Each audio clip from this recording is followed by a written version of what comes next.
አሰላሙ አለይኩም ወራህመቱላሂ ወበረካቱ። ሰላም ጤና ይስጥልኝ። ውድና የተከበራችሁ የቻናሌ ቤተሰቦች እንደምን አላችሁ? እንዲሁም ክርስቲያን ወገኖቼ ሰላም ሰላም ብያለሁ። በያላችሁበት ሰላማችሁ በዝቶ ይትረፍ። ለዚህ ቻናል አዲስ የሆናችሁ ሰብስክራይብ እያደረጋችሁ አብሮነታችሁን አጋሩኝ፣ እንዲሁም ላይክ አድርጉልኝ። ላይክ እያደረጋችሁ አበረታቱኝ። የእናንተ ድጋፍ ያስፈልገኛል ማለት ነው። ዛሬም በአዲስ ርዕስ ተመልሼ መጥቻለሁኝ። እስከ መጨረሻው ድረስ አብራችሁኝ ትሆኑ ዘንድ በአክብሮት ጋበዝኳችሁ። ዛሬ የመጣሁት በጽጌረዳ ድራማ ነው። ጽጌረዳ ድራማ እንግዲህ በጣም ደስ የሚልና የሚያዝናና ፈገግ የሚያስብል አዝናኝ ፕሮግራም ነው። እንደምትወዱት ተስፋ አድርጋለሁኝ። መኮንን ትምህርት ቤት ግቢ ላይ ቁጭ ብሎ ብቻውን መሬት እየቆፈረ ባለበት ሰዓት ሄቨን መታ። አንተ ያ ጓደኛ የት ነው ብላ ስትጠይቀው ጓደኛው ለማ ከኋላው ነበረ። እኔን ነው ሲላት፣ አዎ አንተን ነው። የት ነበርክ አለችው። ምን አገባሽ አንቺ ለምን ትጠይቀኛለሽ? ከኔ ምን ጉዳይ ያለሽ አንቺ የምትጠይቀኝ ብሎ ሲነግራት ለሄቨን አንተ እኔን እንደዚህ የምታናግረኝ ምን መብት አለ አለችው።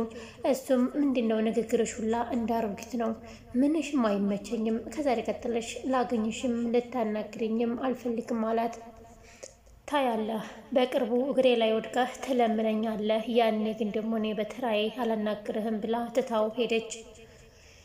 ጓደኛው መኮንን ይችን ልጅ ግን ማረጋጋትና ማባበል በጣም ይሰለቻል፣ በጭራሽ የማይታሰብ ነገር ነው ብሎ ሲነግረው እባክህ ተዋት አለው። ግን እኔ የምልህ ለምንድን ነው የዚህን ያክል አንተ እሷን የምትጨቀጭቃት ለምንድን ነው ብሎ ሲጠይቀው ተዋት እባክህ፣ ለምንም የማትመች ልጅ ናት እና ደግሞ ሌሊት ደውላልኝ ልታወራኝ ፈልጋ ነበረ፣ ነገር ግን እኔ ላወራት ፈቃደኛ አልነበርኩም፣ በዛ ተናዳ ነው አለው።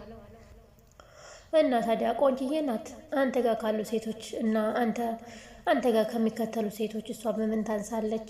ለምንድን ነው እሷን አንተ ያልፈለግካት ብሎ ጠየቀው ጓደኛው።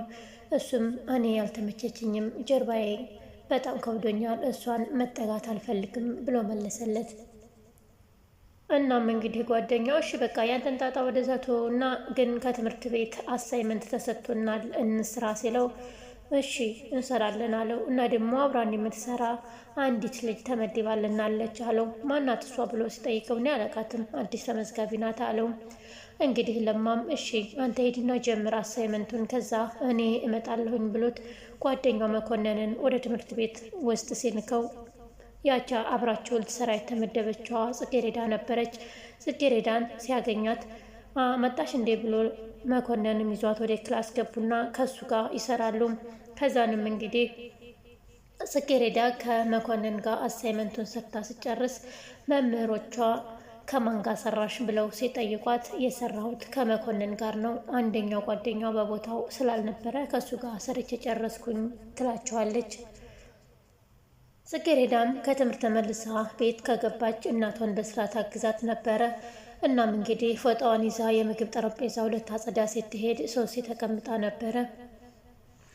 እሷም እንግዲህ እንዴት በአሁን ሰዓት ታጸጃለሽ? አሁን ጽዳት ይጸዳል እንዴ? እስካሁን የት ነበርሽ አለቻት። እስካሁንማ ጥናት ላይ ነበር፣ እንደምታውቂው ያው ትምህርት ቤት ብዙ አሳይመንት ስለሚሰጠን በጣም ደክሞኝ ስለነበረ አሁን አጸደዋለሁ አለቻት። ደግሞ በቋሚነት እኔ አልሰራም እናቴን ላግዝ ነው እንጂ ብላ ስትነግራት ግን እሷ ግን በጣም አመነጫጨቀቻት። ለእኔ መልስ ትመልሻለሽ እንዴ?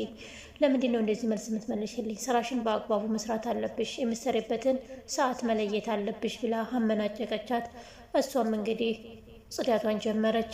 እናም ለለማ እየደወለችለን ነበረና ሄቨን አላነሳላት ሲል በመጨረሻም ብሎክ ሲያረጋት ስሚኝማ ጽጌረዳ አለቻት።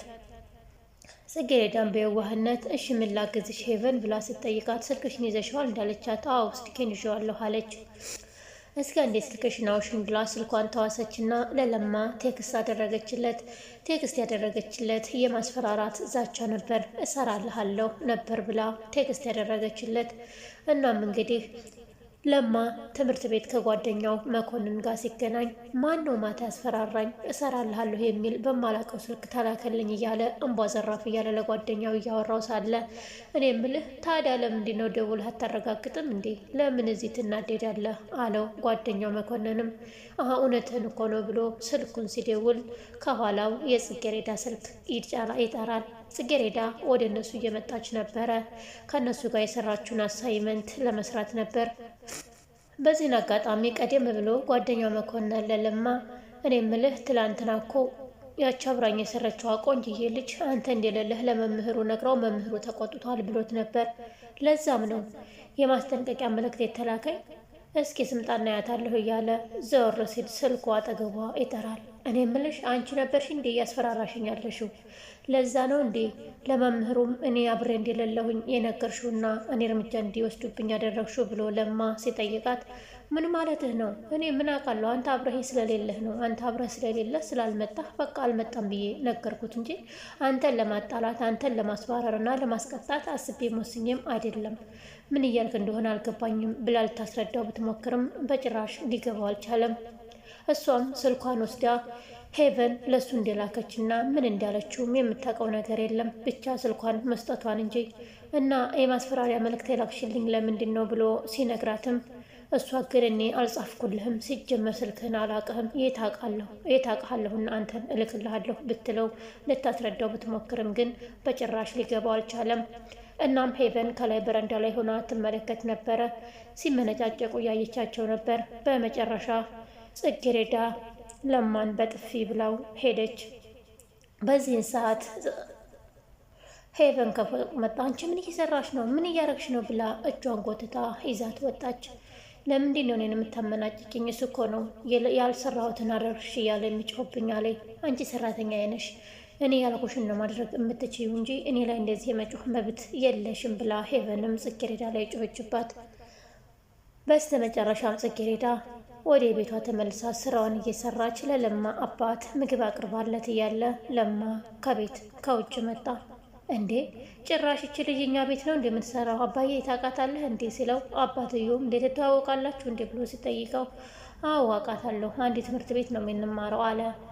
እና እኔ ልጅ ትምህርት ቤት ነው ማለት ነው የምትማሪው እያለ የለማ አባትም ከጽጌረዳ ጋር እያወራ አዎ ከሱ ጋር ነው የምማረው ብላ እሷም በመገረም የእሱ ልጅ ነው እንዴ ብላ በመገረም ወደ ኩሽና ገባች።